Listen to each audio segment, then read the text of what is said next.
everyone, and welcome back to Dice Roll Drama. Today's episode's probably going to be a little on the shorter side because I just want to discuss our setting for our campaign as it differs from that of the original show. Before I can do that, I do have one thing that I want to say about Jormungandr. And that's that it should have been way bigger and way stronger. Imagine a dragon whose firepower was actually impressive. It could certainly have some terraforming capabilities if it didn't get walled by a flimsy gate. So that's something I've been keeping in mind as I'm preparing my maps for our campaign. But I'll go more into depth about Jormungandr in our last discussion before the voting period concludes, as that'll be a design and discussion video. And yes, I did say that I don't have time to design a bunch of new dragons. That is true. But 5 art pieces over the course of 2 weeks is a lot more reasonable than the 28 in 4 days that I just did, so on top of that, redesigns are generally much faster because you're working off of a base. You're not trying to create a new concept, then create something to go with that concept. Then if you're adding D&D into it, you need stats and play testing as well. That's that though. So let's get started. I would like to make the argument that Dragons the Nine Realms should have been set on Berserker Island rather than middle of nowhere forest. And my 3 pieces of argument for that today are going to be honesty, practicality, and symbolism thrown in there because why not? And then we'll have a little bit of fun speculation about societal growth and changes and what might have happened to Berserker Island over the course of 1,300 years. If you've only watched the movies, you won't have heard of Berserker Island. You're not really missing much, but I'll give an explanation anyway.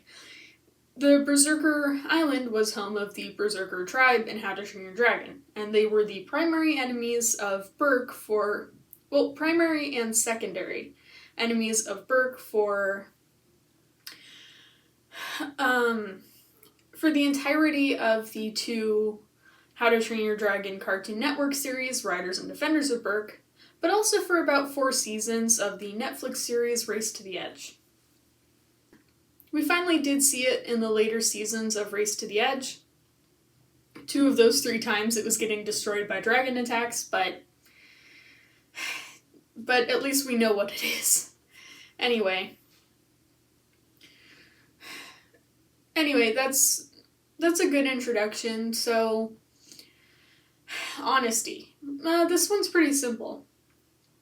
They made an entirely new setting for Dragons the Nine Realms, only to be very closely intertwined with the original franchise.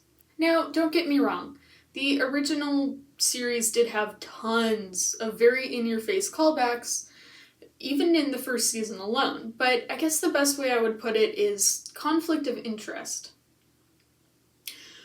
Why build so much new stuff, a new setting, a bunch of new dragons, new characters, if you're just gonna hug the leg of your parent narrative the entire time? But if they set it on a pre-established island in the How to Train Your Dragon universe, then fans know what they're getting themselves into right from the start, in a lot more subtle of a way than having a little book narrative explain the original franchise to us. So that was honesty. Next is practicality. For one thing, the introduction of a new hidden world entrance is very practical for Berserker Island. In fact, ever since the Hidden World movie, I have been speculating that there is an entrance there.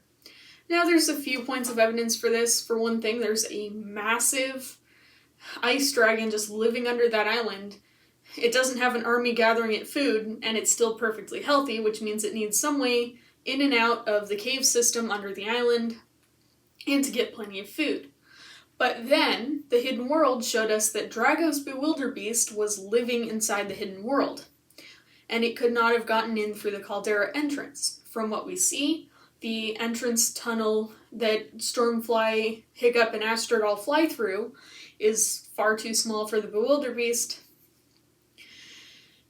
And also, there's a couple of massive drops that this dragon would have to contend with, that even it's not big enough to step down. So, yeah, it's a long-running theory of mine, more so than, like, actual canon, but it's still a practical place to put the entrance to the Hidden World, because of that giant ice dragon.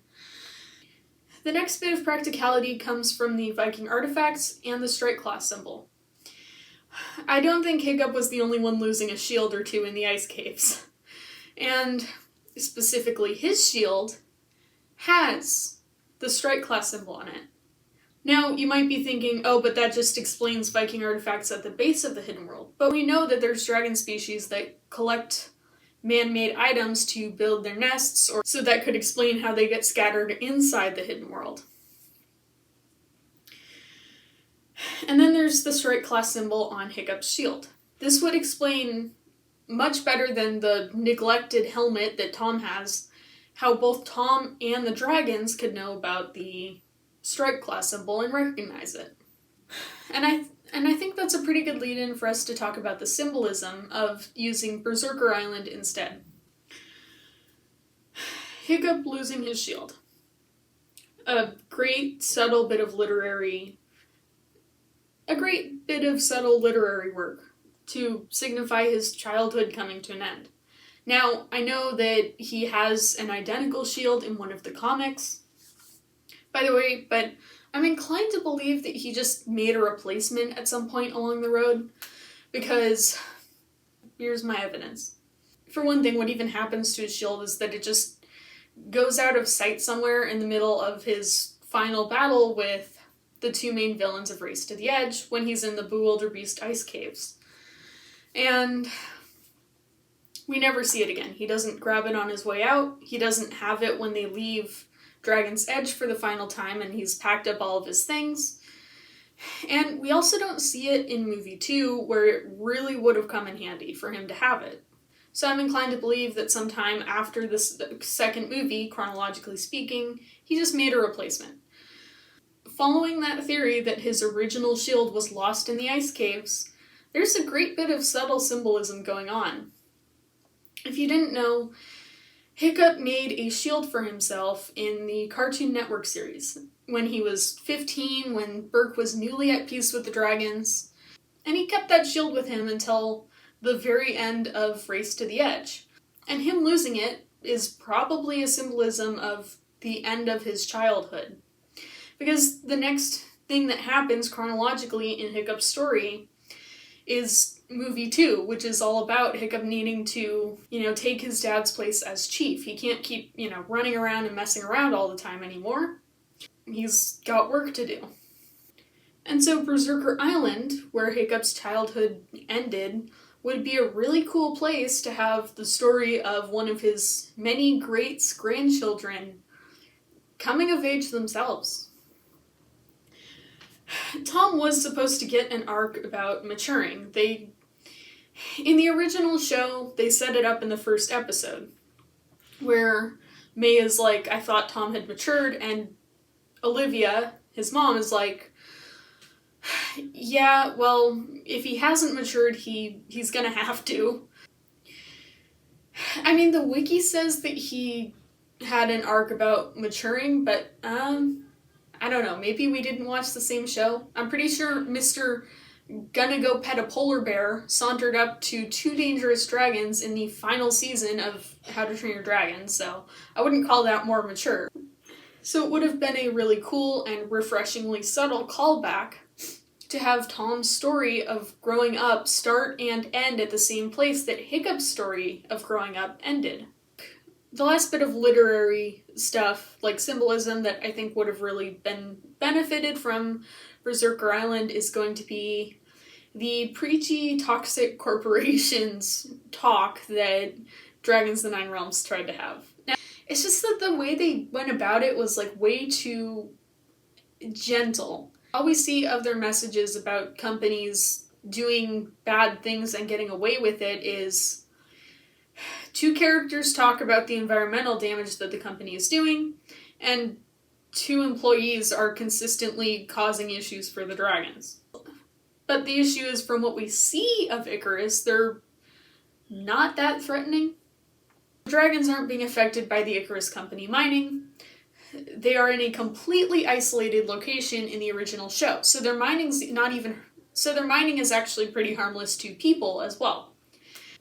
What I'm saying here is that Dragons: The Nine Realms' attempt to open a conversation about corporations and their behaviors isn't really effective because this, enemy entity that they tried to build isn't effective at being an enemy.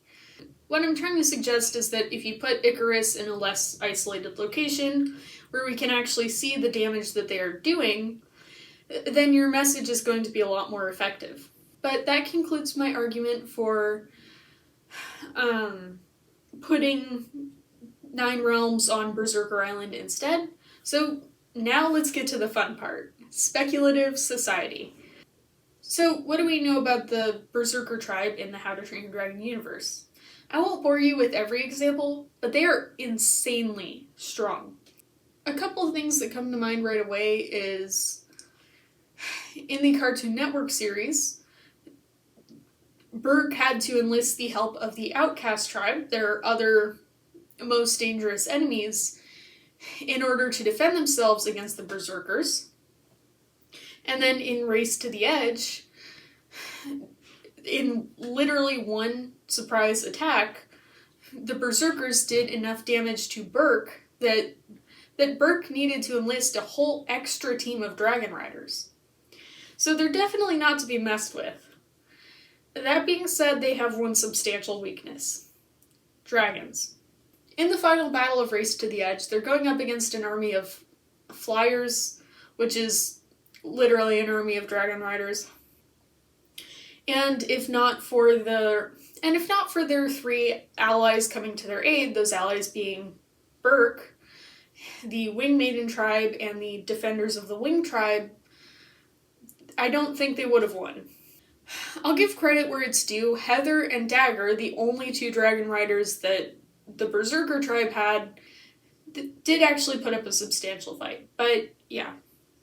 But after this point in the story, the dragons really aren't going to be an issue for much longer, because 2 years later, the Hidden World happens, and they all just go into hiding. So, safe to say, I think they could survive anything the 1300 years between the two shows is going to throw at them. They also were starting to begin trading, as we saw in Something Rotten on Berserker Island, so that's another boost to their already high survivability rate. We should talk about one of their allied tribes, though, that being the Defenders tribe. They really had a tough time in Race to the Edge. They had two very close calls with their island getting overrun by lava, when the lava-eating dragon, the Eruptodon, could not protect the island, and they even almost lost their next generation of Eruptodon dragon, and they needed the writer's help in order to save the younger Eruptodon. So, unfortunately, I don't think that the island they live on, the Caldera Cay, is going to hold up until modern day. So I think, maybe you'd have a few more generations of normalcy, but I definitely feel like the Defenders and Berserker tribe would eventually merge. That's one major event. Now let's talk about the Bewilderbeast in the Berserker Mountain. I think it, and maybe some extra generations, would definitely be the kings of the island for some period of time. And I could kind of see something happening I could kind of see the Berserkers and Defenders maybe leaving offerings to the dragon on one of the mountain trails or something, like they did on Caldera Cay for the Eruptodon. It would be a very cool nod to the older franchise if there was a little mountain trail in the modern one that had offerings for the dragon. But about the dragon itself, I think eventually either the Bewilderbeast gets overthrown, or it finds itself in a generations-long territorial struggle with another Alpha or Titan Wing class dragon. This is how you can explain a much older dragon enemy, like Jormungandr. I think that covers major historical events for Berserker Island. Let's get closer to modern day. Why are the scientists there? Maybe the glacier ends up splitting the island in half. And I know that takes ages in the real world, but if there's dragons involved, it's probably a bit of a faster process. Especially since the island, from what we know, is very cave heavy, and there's probably not a lot of work that needs to be done. And that could be a location appropriate alternative to an earthquake split a whole bunch of area open, created a new fissure or whatever, and we're trying to study it. And other reasons for the scientists to study it, maybe it's a bit of a climate anomaly. Because I have to imagine that the hidden world would have some effect on Berserker Island's climate, once the two are connected. And the original show did try to have a little bit of a talk about climate, so making it plot relevant here makes sense. But that's going to conclude today's episode. I hope you have a good week, and see you all on Saturday.